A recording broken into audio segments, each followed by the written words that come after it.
অঞ্জনা। আমার রান্নাঘরে সবাইকে স্বাগত। প্রত্যেক শনি আর মঙ্গলবার ঠিক সকাল 9টায় আমি হাজির হচ্ছি আপনাদের সামনে নতুন নতুন রান্না নিয়ে।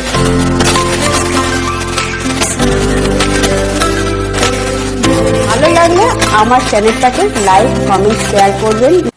সবাইকে হ্যাপি নিউ ইয়ার 2025। সবার খুব খুব ভালো কাটুক আর সকলের মনোকামনা পূর্ণ হোক। আর আমি অঞ্জনা আপনাদের সামনে চলে এলাম নতুন এক ভিডিও রেসিপি নিয়ে। চলুন আজকে দেখাবো আমি শীতকালীন মটরশুঁটি দিয়ে মাটন কষা।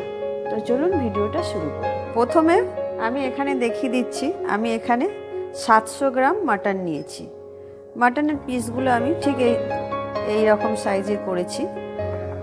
এখানে নিয়েছি কিছু মশলা, যেহেতু এটা শীতকালীন বলেছি মাটন, তো খুবই কম মশলা দিয়ে আমি এই মাটনটা আজকে রান্না করব।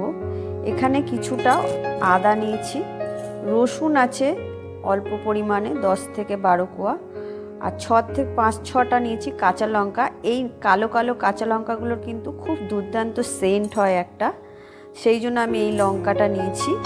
আর নিয়েছি 1 চামচ জিরে আর 2-4টে মানে অল্প পরিমাণে ধনে বেশি নেওয়ার দরকার নেই, সেন্টের জন্য একটু ধনে। আর এখানে নিয়েছি হচ্ছে গোলমরিচটা কিন্তু আপনারা আপনাদের ঝাল অনুযায়ী নেবেন। আমি একটুখানি ঝাল আমাদের একটু দরকার বলে একটু বেশি করে গোলমরিচ নিয়েছি। তো এই মশলাগুলো আমি পুরো সব কিছু একসাথে নিয়ে আমি মিক্সিতে পেস্ট করে নেব। এখানে আমি 3-4টে মিডিয়াম সাইজের আলুকে আমি 2 টুকরো করে নিয়েছি। এই আলুগুলোকে প্রথমে আমি ভেজে নেব। এখানে আমি একটা কড়াই বসিয়ে নিয়েছি। কড়াইয়ে আমি দিয়ে দেবো সর্ষের তেল। 8 থেকে 10 চামচের মতো আমি তেল দিয়ে দিলাম। তেলটা একটু গরম হবে। আলুটাতে আমি একটু সামান্য পরিমাণে নুন দিয়ে দিলাম, অল্প পরিমাণে নুন দিয়ে আর একটু হলুদ দিয়ে দেবো। নুন আর সামান্য হলুদ দিয়ে আমি আলুগুলোকে একটু মেখে নেব।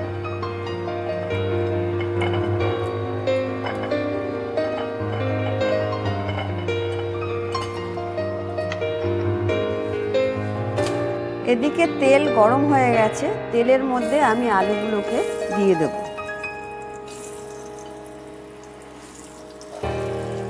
সব কটা আলু দিয়ে দিলাম।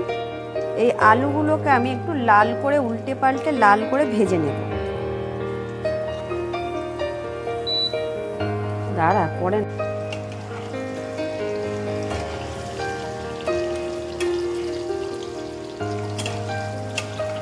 আস্তে আঁচ রেখে পুরো লো ফ্লেমে আস্তে আস্তে আলুগুলোকে আমি কিন্তু এরকম নাড়িয়ে চাড়িয়ে লাল করে ভেজে নিতে হবে।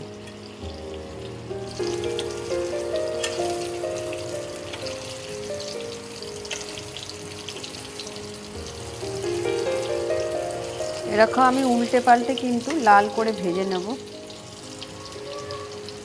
আর আলুটা ভাজতে ভাজতে আমি কিন্তু এখানে মশলাটা পেস্ট করে নিয়েছি।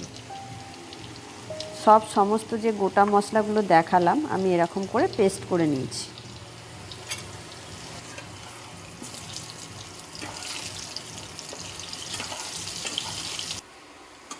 আলুগুলো লাল করে ভেজে নিয়েছি। ঠিক এরকম লাল করে ভেজে নিয়ে আমি আলুগুলোকে তুলে নেব।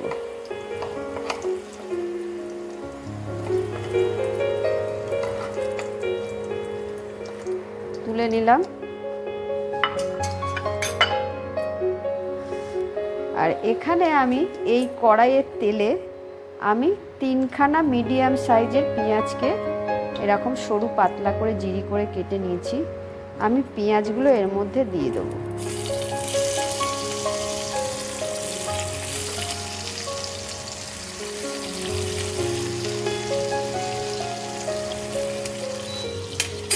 তারপরে আমি এখানে এই মাটনগুলো এর মধ্যে আমি এবার দিয়ে দেব।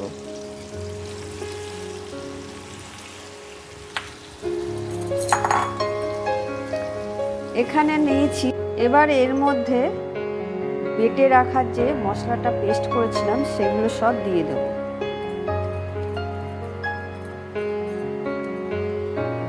দিয়ে দেব নুন,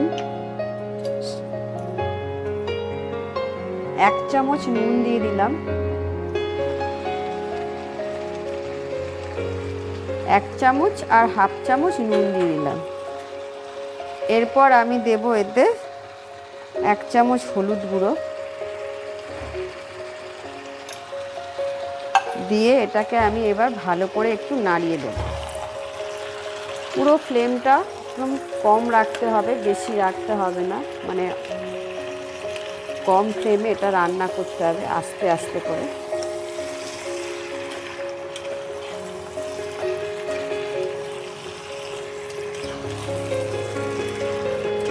আর এটা কিন্তু পুরো কাঁচা লঙ্কাইতেই রান্না হবে। আর শুকনো লঙ্কা আমি একটু গুঁড়ো দেবো সামান্য একটু, যাতে একটু কালারটা আসে। কিন্তু এটা পুরোটাই যদি কাঁচা লঙ্কায় করা যায় তাহলে কিন্তু এর টেস্টটা খুব ভালো হয়।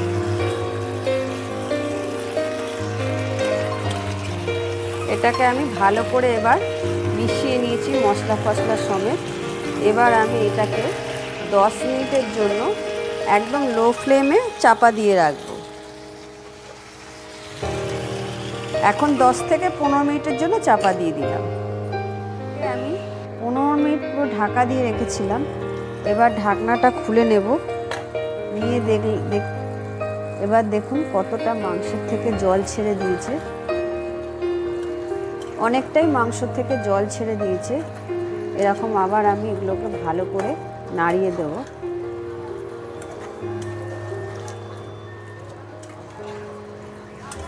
এবার এর মধ্যে দেব একটা গোটা টমেটোকে আমি এর মধ্যে দিয়ে দেব। আর মশলা ধোয়া বাটিটা মশলা ধুয়ে জলটা আমি এর মধ্যে দিয়ে দেব।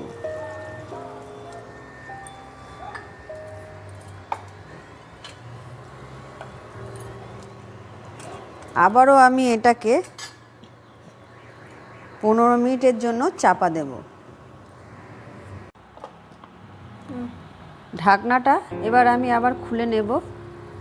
খুলে নিয়ে দেখছি জল কিন্তু আরও ছেড়েছে আর টমেটোগুলো একদম গলে গেছে। টমেটোগুলো যে দিয়েছিলাম দেখুন একদম গলে গেছে।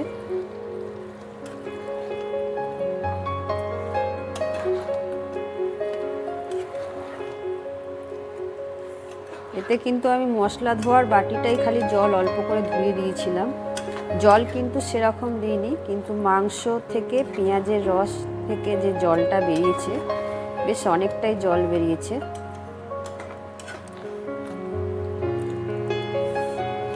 মাংসটা কতটা সেদ্ধ হয়েছে, সেদ্ধ প্রায় হয়েই গেছে, অনেকটাই নরম হয়ে গেছে।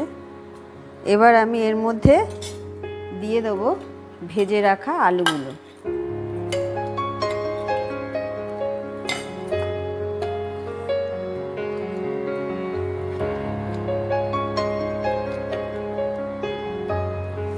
দিয়ে ভালো করে আলুগুলোকে একটুখানি ঝোলের ভেতরে দিয়ে দেবো।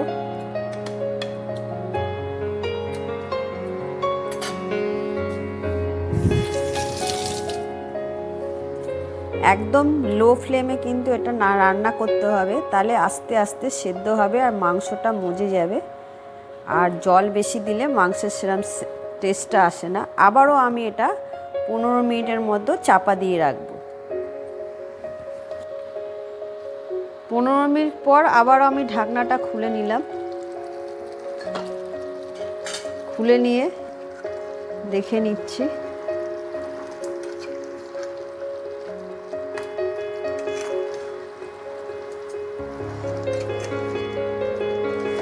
হাড় থেকে কিন্তু মাংস বেরিয়ে যাচ্ছে, তার মানে কিন্তু এই দেখুন পুরো গলে গেছে মাটন। সেদ্ধ কিন্তু একদম প্রায় হয়ে গেছে। এবার এর মধ্যে আমি দিয়ে দেব কড়াইশুঁটি। কড়াইশুঁটিগুলো এরকমভাবে দিয়ে দিলাম।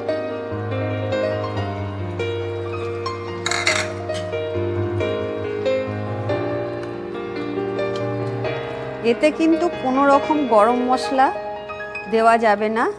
আর শুকনো লঙ্কার গুঁড়ো না দিলেই সেন্টটা মানে মাংসের টেস্টটা খুবই ভালো হয়, আমি কিন্তু দিলাম না। আর এটাকে আবার আমি 5 মিনিটের মতো একটু চাপা দিয়ে রাখবো।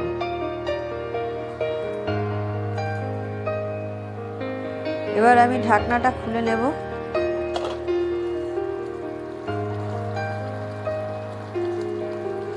সাইড দিয়ে তেল ছেড়ে দিয়েছে, এরকম তেল ছেড়ে দিয়েছে। মাটন আমার একদম রেডি। এবার আমি গ্যাসটাকে অফ করে দেব, দিয়ে পরিবেশন করে নেব।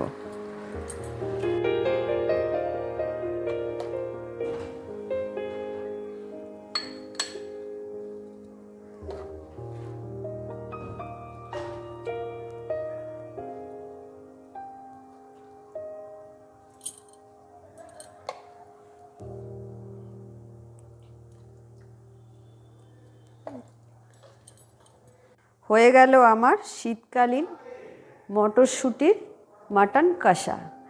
এইভাবে বাড়িতে অতি অবশ্যই ট্রাই করবেন। ভাত কিংবা রুটির সাথে, দুটোর সাথে দুর্দান্ত খেতে লাগে। অতি অবশ্যই ট্রাই করবেন। আর আমার ভিডিওটা যদি ভালো লেগে থাকে লাইক কমেন্ট শেয়ার করে দেবেন। টাটা।